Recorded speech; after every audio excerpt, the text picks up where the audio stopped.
Hey everybody, it's Jason with Heap of Jeep.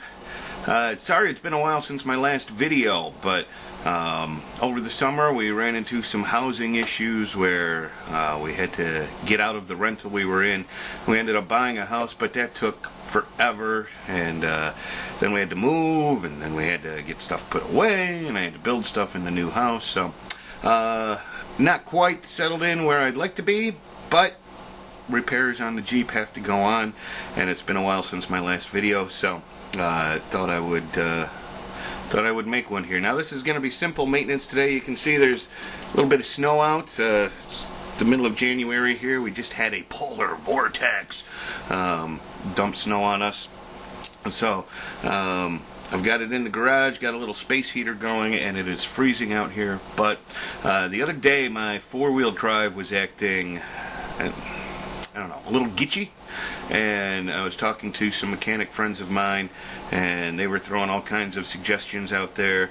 The one thing I am just a little worried about is the front differential, and I may have done something to the gears in there. It was when I had it in four-wheel drive, I was going down the road and it was jerking on a regular basis for about 2 miles until I put it out of four-wheel drive and then put it back in four-wheel drive, and then it was fine. So it could have been the roads. The roads were really icy, and the snow was intermittent, and I mean, it just could have been the perfect. I was just hitting a little divot every few feet. I wouldn't put it past that, because I have not been able to get the Jeep to replicate that symptom ever since. But I did want to open the front differential and take a look at all the gears in there and see if I can notice anything. You know, you've been watching my videos, so you know I am not a mechanic. I watch YouTube videos to learn how to do this stuff, and so all I can do is open it up, shine a light in there, and if I see some nasty gouged teeth or bits of metal or whatever, then I know something's messed up in there. But I figured while I was in here and have it jacked up, I might as well do the transfer case fluid change, because I have not done that since I've owned the Jeep. And while I was doing that, I figured I might as well do the rear differential. So we're going to take care of all three today. And yeah, I mean, there's plenty of videos from people that know what they're doing to show you how to do this stuff, but figured I might as well show you how a guy watching YouTube videos to learn how to do this stuff can handle it, and we'll see if we can get it done. So come on, we'll crawl underneath the Jeep and see what we can do here. Okay, so here we are. Hopefully the light's coming through so you can see. One of the first things I saw in a video that made sense to me was they said loosen up the fill nut on this. I believe this is a Dana 30, and so it's got this little nut that just fits your quarter or your 3/8 ratchet, and you should loosen that up, because if you can't get that out to refill it, then you're kind of dead in the water when you go to refill it, if you can't get that out. So I got that, and now we'll start loosening up these nuts here, and there's a whole bunch of them, so we'll just get going.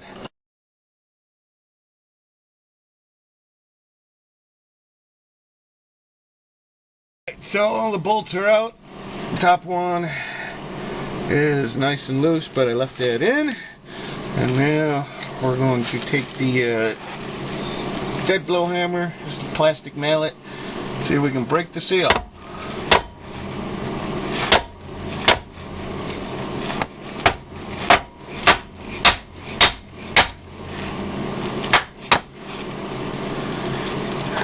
Well, it came loose.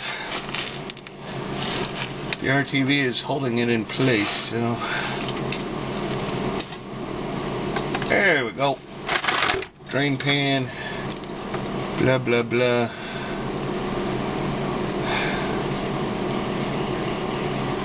We'll let that drain for a little bit. Alright, well, a good chunk of it's done draining. I'm gonna take the cover off here.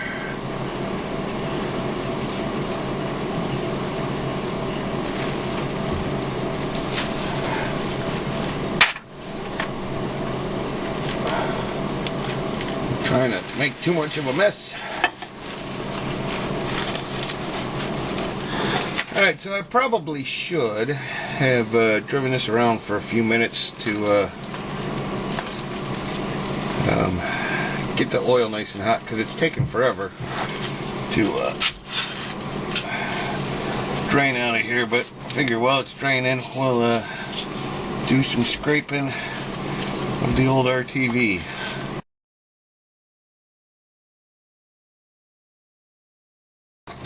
And that's got most of it. We'll clean the rest up here with some steel wool or something. And then I got some breaking parts cleaner here, so let's start spraying.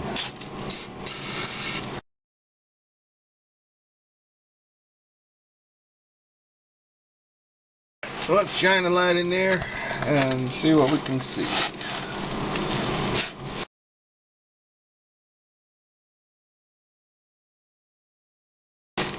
Oh, the ring gear looks really good. I'm not seeing any nicks, any scratches, any pitting. The spider gears,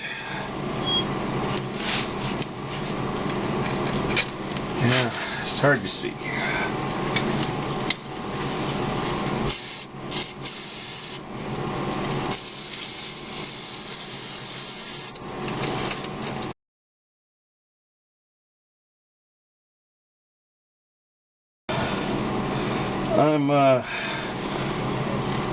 I'm gonna say whatever was wrong, whatever was causing that issue, was not in the front differential, which is a good thing, I guess, because I think rebuilding that would be beyond my skills, so I'd have to get a new one or hire somebody to do it. So real happy with what I see. So I'm gonna let this finish draining out a little bit more, and then we'll clean it up and put it back together.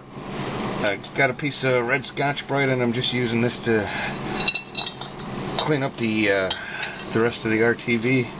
A little bit of brake cleaner on it and scrub away.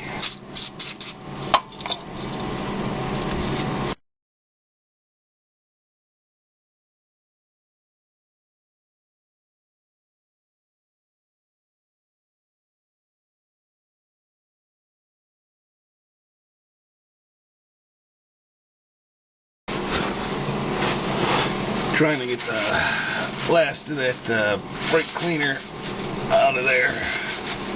There's some puddles in the bottom. Probably better if you blow it out with air, but my compressor is not hooked up right now, so just doing the best we can with what we got. But that seems pretty good, actually. So we'll get to the RTV.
Alright, I'm just gonna snug these down, just not tight, but just to make sure the RTV makes a good seal, and then we'll torque them down.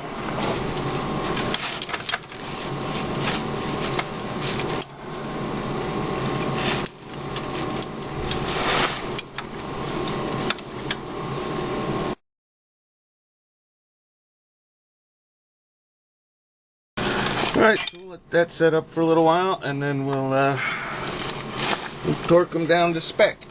Okay, so we've let that set up for a while.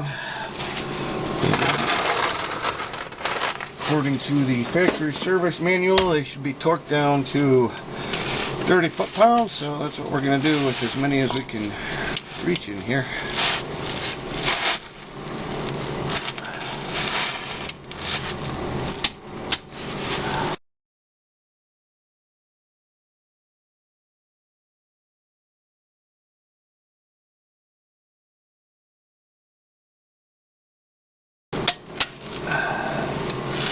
There's all of them except for that one at the very top, which I'll just have to tighten up snug.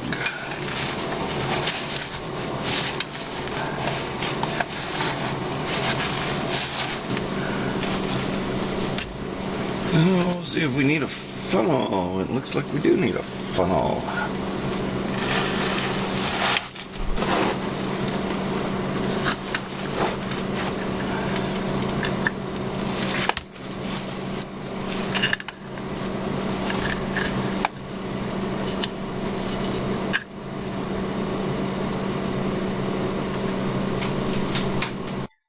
Well, my video camera battery died as I was finishing up there with the differential, so while that's charging, I'll put this video together on the differential, and we'll turn it into separate videos, I guess. So I'll get one on the rear differential coming up, and I'll get one on the transfer case fluid change coming up. Also, looking ahead, I've got to do the rear brakes. That's going to be coming up real soon, because those are real bad. And then I'll be putting new leaf springs in it at some point coming up pretty soon as well. So there's some good things coming up, but we're going to wrap up this video. Thanks for watching. Please subscribe if you like what you're seeing. Again, I'm just a guy who watches a lot of YouTube videos to learn how to do things, and then I try to transfer it, and I'm trying to fix up this old Jeep. So appreciate you stopping by. Check me out on Facebook, Heap of Jeep. You can check out my webpage as well, heapofjeep.com, and thanks for checking out this video.